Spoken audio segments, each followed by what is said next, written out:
Another area that, I'm seeking expansion in is what's called accessory dwelling units.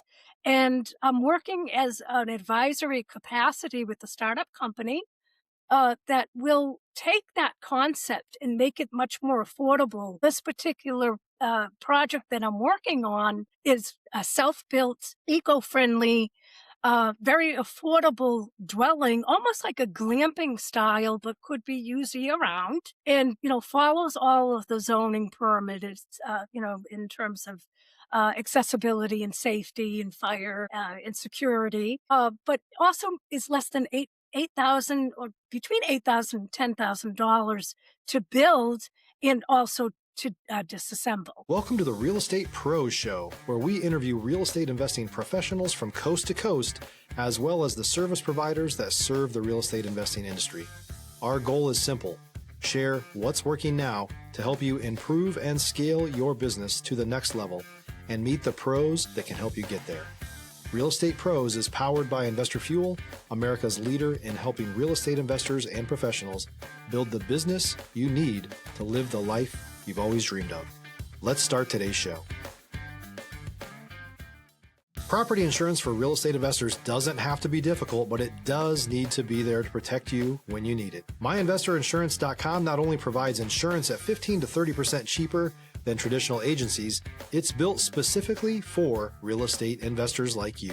You can set up an account in about 2 minutes, get quotes on properties, turn on and turn off insurance for your fix and flip or rental properties in around 2 minutes without having to talk to anyone directly, all through our portal. There's no better way or faster way to make sure you've got the coverage you need to protect you, and no more lengthy policies either. Once you're set up, you're billed monthly and prorated by the day for however long your policy is active. It's powered by MSI, the third largest independent MGA, with 1.5 million customers and more than $1 billion in cumulative premiums written. Get set up today in about 2 minutes at myinvestorinsurance.com/fuel. Hello, everyone. Welcome to the Real Estate Pros Podcast. I'm your host, Micah Johnson, and today I'm joined by Toni Akin, who's been making some serious moves in real estate for over 2 decades. Toni, welcome in. How are you today? Good afternoon, Mike. I'm doing great. How are you doing? I'm doing well, doing well. I'm glad for you to be here today. I'm excited for our show. I think our listeners are going to take some real value away from your story, how you're in real estate, and then what you're working on now, just the overall approach. I'm pumped for it. So for folks who may not be that familiar with you yet, tell us, what's your main focus right now and what markets do you operate in? Thank you. Thank you, Micah. Toni Akin, Providence, Rhode Island. Primarily operate here in New England region. I've owned property in Connecticut, Massachusetts, and also here in Rhode Island in rental services in both residential and commercial properties. It's been so rewarding and challenging, as we had mentioned in this preview. But it's something that going into all the regulatory aspects of it, it's really, for me, it's also been about education, learning about the tax codes, learning about compliance, learning how to do accounting and worksheets, very, very important components of real estate as well.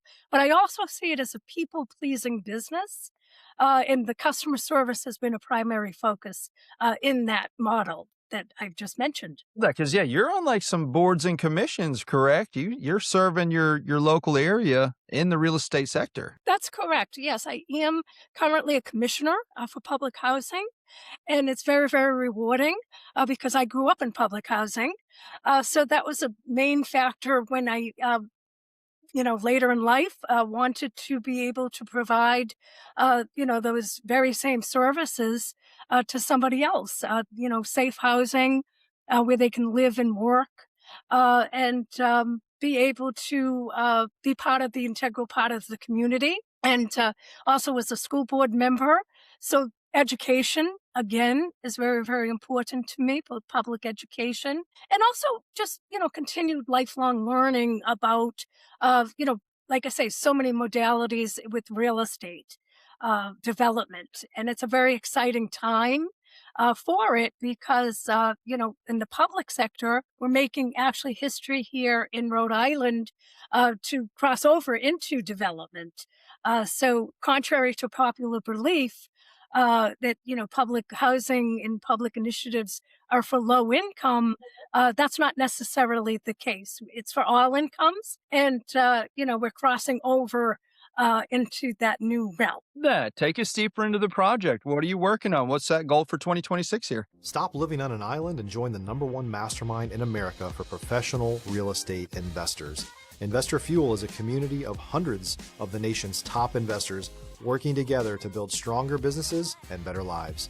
In addition to the amazing community of real estate investors acting as a board of advisors for one another, Investor Fuel members have access to 100% funding on purchase and repairs for our members only, a health insurance program, and benefits and discounts that more than pays for the membership of most of our members, meaning it's actually costing you money to not be a member of Investor Fuel. If you're looking to scale your business and build a business that allows you to live the life of your dreams, please visit investorfuel.com today and book a call with our team. Yeah, we're actually just rolling that out now. And the 5-year plan is out for public consumption. And, the capital plan is really a key component that I'm paying a lot of attention to. One of, my, pet projects, if you would, is to develop what's called a retirement community. On the public level. And the only project that is like that here in New England is out in Nantucket. It's a 45-bed facility. It's fully funded by Medicaid and Medicare. And I just think it would be fantastic to roll it out here as we expand into this development phase and be the first urban center to do this here in New England. And I like being the first to do things. So that's my pet project. But other than that, there's other plans for rehabilitation of existing buildings. I love having these abandoned buildings rehabbed into living space and workspace. Collectively for the community, because it makes that building and supply shortage much more affordable. And, being able to offer that to the public as well is exciting. Love that. Now, who is it that you work best with? So you're on the commission, you Yes. you know your part. Who are you looking for out there in the community to come alongside and work with you? Yeah. Well, actually, I'm on, as I say, other panels and commissions. So, we actually, with the commission, we work with the state and on the federal level. We have a lot of partnerships, with NARO and, as I say, with Rhode Island Housing. They're great partnerships. But because I'm on many panels and boards and commissions in Massachusetts and Rhode Island, another area that, I'm seeking expansion in is what's called accessory dwelling units. And I'm working as an advisory capacity with a startup company that will take that concept and make it much more affordable to do so, because I see it more as a bust with all those regulation changes. People just aren't taking advantage of those zoning changes, either because of the high price of supplies, materials, tradespeople, or because they don't have they don't have that level of time to put into such a project. Well, this particular project that I'm working on is a self-built, eco-friendly, very affordable dwelling, almost like a glamping style, but could be used year round, and follows all of the zoning parameters, in terms of accessibility and safety and fire and security, but also is less than 8,000 or between $8,000 and $10,000 to build and also to disassemble. So would love some of you listeners, if they're interested, to reach out to me. Maybe we can work in collaboration to expand this development. Take us deeper on that project a little bit if you can. What's got you excited about pushing ADUs further? Because like you said, they came popular, then there was kind of some stagnation with them, folks not really sure what to do. What is it that you're seeing that's going to give them that longevity? Well, Mike, I see it as a way to address the housing crunch that we're in, as a way to offer some affordable living arrangements as well. But also because of as I say, because this is a woman-owned business enterprise.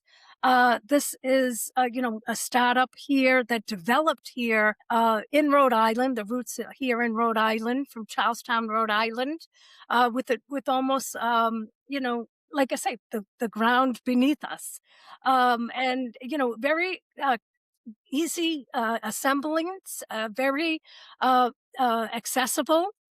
And I think it could be a great modality to take this to a for-profit level, but also to help people, with maybe either transitional housing or, guest housing, or some even long-term lodging aspects to it. So it's very, very exciting to me. Haven't been in real estate, know, how much, just how much it costs to own property. This is just someone to be able to step in and at a very affordable cost to do so. If you're looking for consistent, high-quality leads, look no further than Investor Machine. Investor Machine isn't just another agency, it's the most sophisticated, data-driven lead generation company on the planet for real estate investors, and serves the role of being not just a lead generator for your business, but a marketing partner that is helping you achieve your goals along the way. Go to investormachine.com to learn more and schedule a call with our team today.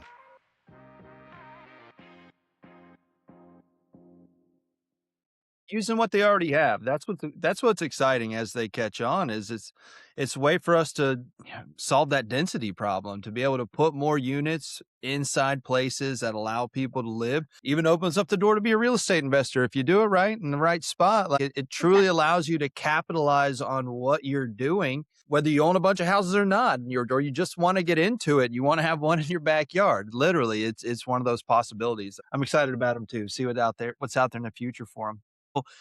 Let's take a step back here real quick, because you said something earlier I want to revisit, which is you came from public housing. Your heart is in this. This is your story to start giving back. And then you said that, a lot of times folks think public housing is only for low income things, but it's broader than that. And you slightly hinted on it, it's for all incomes, but can you elaborate there more to just really show us? Because you're right. I don't think a lot of people know what's really accessible to them. What can we do? What can we participate in?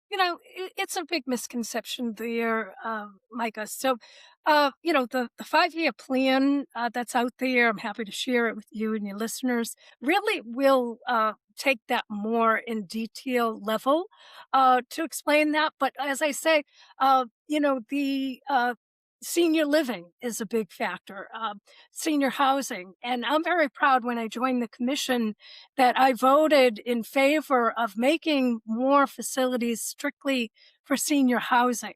That's another area that, look, people work all their lives. They have some retirement funds.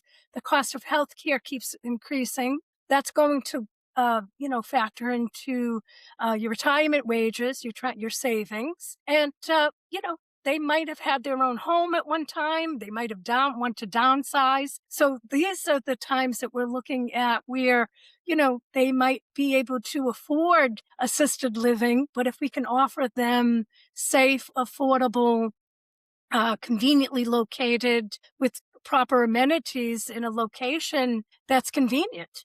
So these are the people that we're attracting. And these are the people that I've also attracted in my own model as well, with rental services, and very rewarding because they've worked their whole lives in the community. They're integral parts of the community. So that's one sector. Another sector is students, because a lot of the students are coming out of, they're going into college. Or we're very much a college town here in Providence, so we want them to stay. So that would be another basis of offering public housing, to have them, like you said, their maybe first time renters, and be a part, and grow here and be a part of the community here in Providence. And, also another, is another sector is people that are disabled. So, giving those people, either they're veterans or they're disabled populations, a good uh, quality of life, if you will. With public housing, and those are things that people don't understand. They always think, "Oh, public housing is, going to be bad. The people are going to be nefarious or indolent or whatever." So that's so far from the truth. And I think this plan really delves into more of it, and perhaps could enlighten some of your listeners in that as well. Yeah, definitely. Because you do typically hear you get a kind of a bad stigma with public housing that you're servicing, a lower part of the buying pool that can be difficult to deal with. But I like that you're pointing out it's not necessarily the case. And in the end, as investors, it could be opening up more doors of opportunity. Now, do y'all, for these retirement facilities, these uh, student ones, will these involve developers, new construction? Like, who's all getting in on that party? If you're a new or newer real estate investor looking to launch or grow your real estate investing business, please check out Investor Fuel Club. It's a coaching community, but unlike anything you've ever seen before. And you can actually partner with members of our mastermind from coast to coast on deals right in your market. There's no better opportunity to build a consistent business than to literally partner with pros to help you avoid costly mistakes, avoid the need for capital to do deals, and help you eliminate your fears as you're starting your business. Learn more about Investor Fuel Club at investorfuel.com/club. Yeah, it's going to be a combination of both. There's some vacant land here. When they did some remodeling here of the city, we actually recaptured a lot of land by taking down highways that were not in use anymore. So that land, it's called the 195 land. We're taking actually in collaboration with Rhode Island Housing and going to develop that land into uh, livable space, into maybe an early childhood educational center, which actually is under development with the Shamrock Foundation, which is part of the Celtics. So it is really merging with other factors of like education and development. And it's just a very, very exciting time in public housing. But also, as I said, taking some of those abandoned buildings that are no longer utilized and rehabbing them as well. The old police station in one section of town is going to be completely rehabbed, and that's going to be more living units. Perfect for students, perfect for elders as well. Right. Right. Repurposing what we have. And that's what cities have to do. Y'all are doing what's necessary to start solving the issue that we're dealing with in the housing market, because we all know we need more. More units is the thing that everybody's asking for. So how we do that, whether by I think it's going to be a combination of everything: new construction, rehabbing old buildings, rehabbing old houses, like most investors typically do already. But that even ADUs, it's a joint effort that we're really getting involved in. So for folks that are listening in and man, they've heard your story, what you came from, what you're working on. If they were interested in learning more, possibly collaborating with you on the ADU idea, possibly some of these other developments, what's the best way for them to find you? I have my own website, Micah. They can contact me via that. I have a contact page. I'm on Facebook under Toni Akin in Providence, Rhode Island. I'm on LinkedIn as well. And, those are all accessible for me as ways of contacting me. They Excellent. can Thank you also so reach out to you, and you can provide if they're, serious. My email address is another way they can contact me. That's right. If you're listening or watching it, we will make sure Toni's Facebook link and her website link are in the show notes as well. So you'll be able to click right there and go see it. I highly recommend it. As I say all the time, when you meet real professionals, learn from them, work with them. It's not a mystery why people stay in the business a long time and get a lot of experience. They're typically good at it. So take advantage of that. Toni, thank you for being here with us today. Thanks for sharing your story. I appreciate it. Thank you for the work you're doing there locally in Rhode Island and in all of the Northeast. It sounds like really, I love it. I think we need more folks out there doing it like you're doing it. People before profits. One of my favorite quotes there. If you're listening in and watching in again, if you got value out of today's episode, please like today's episode, share it with someone else who get value out of it as well. And as always, please don't forget to subscribe to our podcast. We appreciate every single one of you following along with us out there. We've got more conversations coming up with operators just like Tony out there building a real business in the industry. Thanks for joining us, and we'll see you on the next episode. Thanks for joining us for today's Real Estate Pros Show. You can learn more about the amazing benefits of the Investor Fuel Mastermind community, including surrounding yourself with hundreds of other rock stars, 100% financing for your deals, and members-only discounts from vendors you're likely already using that, as a member of Investor Fuel, will save you more than the cost of your membership. Visit investorfuel.com to learn more. If you're interested in joining us as a guest of this show, please visit investorfuel.com/pros to apply. You can also check the show notes for access to free resources, how to get access to world-class lead generation, and much more. Don't forget to subscribe so you never miss another episode. Have a great day. We'll see you on the next show.